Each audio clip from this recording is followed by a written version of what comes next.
और जब समाज में 20 करोड़ लोग तलवार लेके निकल जाएं, कहीं अंकित सक्सेना को मार दें, कहीं अंकित शर्मा को मार दें, कहीं झारखंड में रूपेश पांडे को मार दें, और इस देश के अंदर मई 2014 से लेके नवंबर 2021 तक पूरे देश में 266 हिंदुओं की मॉब लिंचिंग में हत्या हो जाए, जगह जगह हो जाए, हमारा कोई संगठन इसके बारे में मुंह नहीं खोलता है। किस शहर में, किस कारण से, किस हथियार से किन लोगों ने हत्या की है, इस पे हम चर्चा नहीं करते, क्योंकि हमारा मर गया है तो क्या फर्क पड़ता है यार। बहुत कुछ फर्क पड़ा तो कास्ट देख के हमारे ऊपर फर्क पड़ता है, उसके लिए हम चिल्लाते नहीं हैं। ये हमारा थोड़ी नहीं है, हमारे संगठन का थोड़ी नहीं है, हमारी पार्टी का थोड़ी नहीं है, वो होगा। इसलिए आज भी आप जहां खड़े हैं वो कोई बहुत ताकतवर जगह नहीं है, क्योंकि आप सबको लगता है भाई ये कानून बना दो, अच्छा मोदी से कोई ये कानून बना दे, सब वही करेगा तो आप क्या करोगे भाई। और दूसरी तरफ देखिए, सीए का कानून बना, पार्लियामेंट में पास हुआ, राष्ट्रपति के साइन हो गए, सब कुछ विधि विधान जो भारत की संसद की प्रक्रिया है उसी हिसाब से हुआ। लेकिन आप जरा सोचिए कि वो कितने मक्कार हैं, कितने ढीठ हैं, या फिर आपको समझते हैं कि आप महामूर्ख हैं। सीए के कानून पर जो संसद में पास हुआ, विधि विधान से हुआ, सबके सामने हुआ, मेजॉरिटी से हुआ, राष्ट्रपति के साइन हो गए, उस कानून के खिलाफ 90 दिन तक शाहीन बाग पे बैठ करके भारत की सत्ता को डराया। भारत की जुडिशरी हाथ जोड़ के कुछ एमिसरीज को भेज रही थी कि इनको हटाओ, इनको हटाने के लिए बातचीत करो।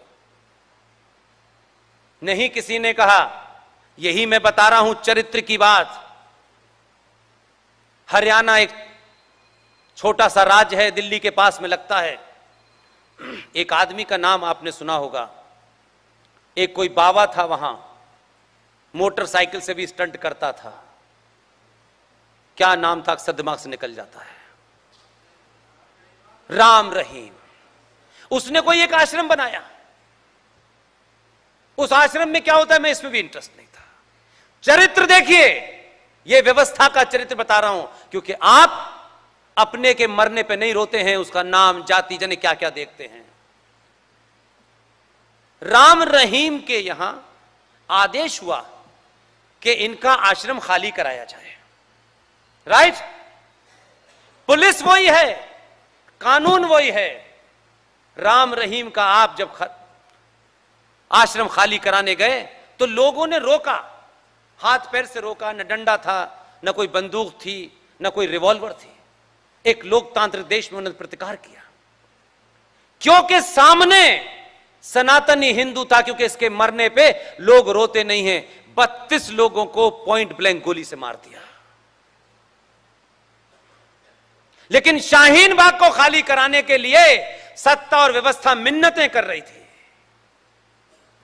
और वही लोग जो ये कह रहे थे कि ये कानून गलत है, हम इसे नहीं मानेंगे, उनका चरित्र देखिए और आपकी याददाश्त देखिए कितनी खूबसूरत है। अभी विष्णु शंकर जैन से महान आदमी ने, उनके पिता हरिशंकर जैन ने, किसी संगठन के कहने से नहीं, किसी के दबाव में नहीं आए, वो बड़े बड़े संगठनों ने टेलीफोन करके बड़ा कुछ रोकने की कोशिश की। यहां तक आरोप लगा दिया कुछ लोगों ने, वो ऐसे प्योर लोग हैं कि जीवन में शायद उन्होंने आज तक किसी की उधार चाय नहीं पी होगी। 24 कैरेट के सनातनी हैं। टेलीफोन कर करके कहा, हिंदू संगठन खड़ा करना चाहते हो, टेढ़ी गर्दन कह के। आपके यहां से जब बहादुर निकलता है तो आपके अपने लोगों को तकलीफ होती है। उस आदमी ने बनारस के अंदर सब कुछ होने के बाद बाबा विश्वनाथ कहां बैठे हैं उसने नहीं ढूंढा। ऐसे हालात बने कि जिस बाबा के लिए पूरी उस नगरी के अंदर बड़ा सा जीर्णोद्धार का कार्यक्रम चल रहा था, करीब करीब पूरा हो गया है। बनारस जाइए तो पता चलेगा कि जिस बनारस में बाबा विश्वनाथ के ऊपर आप दूध चढ़ाने जाते हैं, मैं दूध चढ़ाने जाता हूं, वो असली बाबा नहीं है। वो इस्लामिक जिहादी आताताई ने तोड़ करके उनको वहां रख दिया था। ये तो महाराष्ट्र की एक बेटी जो इंदौर की रानी बनी, अहिल्याबाई होलकर ने, उस पे पूजा निरंतर होती रहे, इसलिए उसकी स्थापना की। असली, इसलिए मैं कह रहा हूं कि यह समय मेरे और आपके चाहने से नहीं है।